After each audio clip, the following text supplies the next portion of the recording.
Hey guys, what's up? I hope you guys are having a good day. So in this video, I want to talk about the difference between a physical and mental relapse with an eating disorder.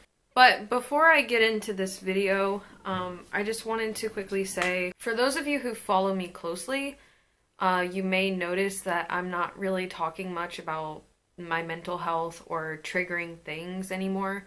I mean, I know I just posted a video about my depression, but that is an old video. I don't really talk about that stuff anymore, and it's not because I'm not struggling with it anymore, because I am, but it's just, I mean, I've been struggling with this for a really, really long time. It's like, ever since I got a lot more subscribers and I got a lot more comments and shit, I feel afraid to post certain things in fear of hurting people or triggering people, and I'm afraid of saying certain things because of who might watch it.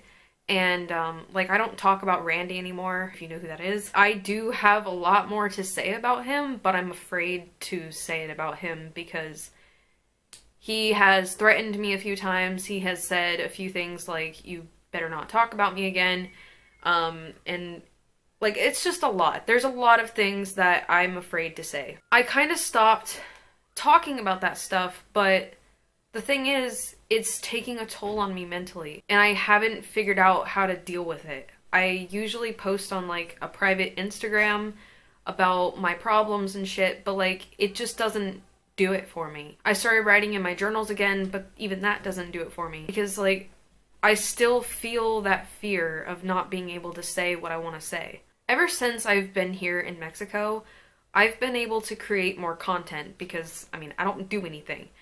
I kind of just wake up and sit at home all day because now YouTube is my full-time job. I basically am making art and making content my living. In order to do that, I have to spend all of my time editing and creating, making art, and all this other stuff. I promised you guys and myself that when I came to Mexico, I would be making more art and I would be making more videos and I would be posting on Patreon more often.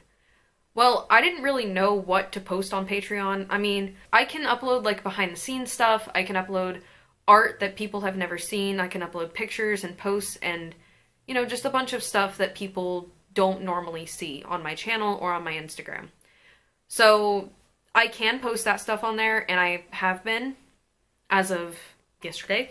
But I decided, I sat and thought about it, and I was like, I have a lot of followers on Instagram and YouTube that I just don't feel comfortable sharing certain things with. So why not move my thoughts over to Patreon? Because there's only a couple people that see that stuff. And if they do get triggered, that is not my fault. I put trigger warnings on there. I put disclaimers. I say like, this is real and raw shit. So it does make me feel a little bit better. And I can use Patreon as like a diary, kind of like a documentation of my life. And it's not just for myself, but it's also for other people who are either interested or, you know, want to see what's going on with me or, you know, can relate to it or whatever. I just wanted to quickly explain that I am now using Patreon. It's up and running. I have a lot of like plans for it. I have a lot of stuff that I want to do to it and with it. And yeah, if you're interested in checking it out, I have the link in the description box. Not everything you have to pay for. I will be posting some things publicly. There is a $1 tier where you can see like the basic stuff, you know, things that aren't triggering or anything like that. I don't know. I feel very relieved. I made a video this morning for Patreon and I didn't have those barriers that I normally have. When I'm filming a video and I want to talk about my problems, I want to talk about real shit, I have to step over my words and I have to make sure I don't say certain things because, like, I worry about this person seeing it, or I worry about, well, maybe I'm hurting other people by saying this, maybe I'm triggering people. I don't know, there's just a lot of stuff that comes with filming those kinds of videos on my channel, and I'm also trying to turn my channel away from that triggering content. Like, I still want to talk about my mental health, and I'm still going to, and I'm still going to talk about my eating disorder and stuff, but like, I don't want it to be so triggering. So I'm going to move that more triggering content over to Patreon. That way I can feel more comfortable and people who want to see that kind of stuff still can see that stuff, and I'm not just hiding it away and shying from the world and keeping it all to myself and bottling it up and until it builds up to this lovely explosion. Also, I just wanted to say a quick thank you to Nicole Bounds, Nikol Catzman, Skasha, and Taylor Frasher, and Jorie Kotowsky for pledging on my Patreon. I love you guys so much. You guys are so amazing. I can't express how wonderful you guys have been, so just thank you so much for your support. Anyway, so on to the real reason as to why you clicked to this video. I was thinking about this probably for the past 2 weeks, and my best friend messaged me this morning and she was like, hey girl, I really think that you should talk about this, because this is something that a lot of people don't really talk about. And I was like, you know, that's kind of a good idea. I've been thinking about that. And yeah, so here's the fucking tea. I have been relapsing with my eating disorder since November of 2017. It is now 2019. I don't know. It's been about 2 years. I don't look like I'm relapsing in my eating disorder. So what's the deal? Starving yourself and losing weight, the energy deprived kind of shit, like all that stuff, that is just a symptom of the eating disorder. You know, if you have bulimia, sometimes you get those little red marks on your knuckles, and your face gets all swollen, and sometimes you binge, sometimes you purge. Or if you have binge eating disorder, you binge all the time. And like, these things aren't always happening. That is just a symptom of the eating disorder. That is a physical relapse. You are actively encouraging in eating disorder behaviors. And like if you have anorexia, you are not always starving yourself, you are not always restricting, and you are not always losing weight. That is just a physical relapse. And again, it is also a symptom of the eating disorder. A person can have anorexia and not engage in those behaviors all the time. That doesn't mean they're recovering. Maybe physically their body is recovering, but mentally that is not always the case. Recovery starts in the mind. If you are not mentally prepared or ready or willingly going through recovery, then you are not in recovery. But your body may say recovery. Your body may be healthy like mine. I look perfectly healthy. I look totally fine. Does that mean I'm recovering?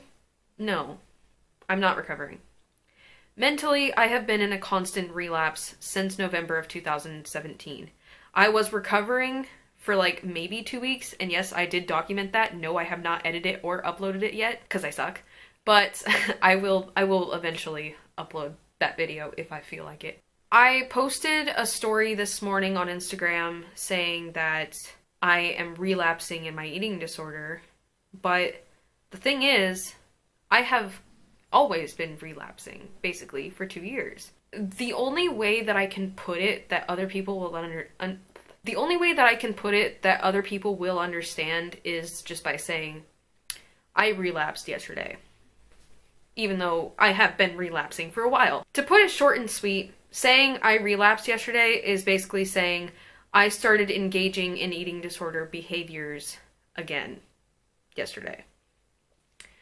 So, for example, you know, if I'm eating normally all the time, that doesn't necessarily mean that I'm recovering.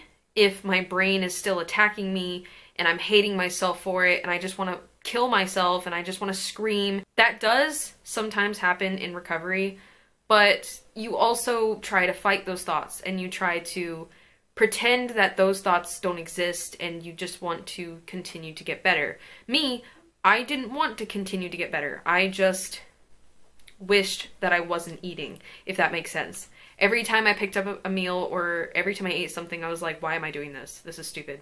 I shouldn't be doing this. I don't know. It's kind of hard to explain. I really hope it makes sense. I've been eating normally, but I haven't wanted to eat normally. I kind of just went on autopilot because I'm in a new place with new culture and new food. And yeah, my body ended up recovering. My body's pretty healthy and I hate it. I hate every part of it. Yesterday, I just begun engaging in eating disorder habits again. I started weighing myself. I started weighing my food.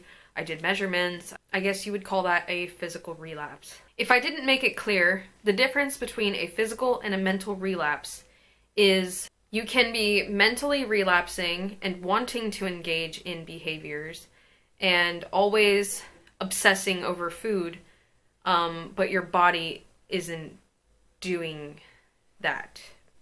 Your body is healthy and you are eating normally, but on the other hand, you're still mentally in a really bad place. I don't really know how else to explain it. I guess that's kind of it. That's kind of the end of this video. Don't really know what else to say on this topic, to be honest. I'm gonna film another video after this one talking about like how moving to Mexico has affected my mind and my eating disorder, because it's kind of a lot and it's kind of all over the place. But yeah, if you have any questions or comments, just drop them in the comments below. I love you guys. Thank you so much for watching. I'll see you later. Bye.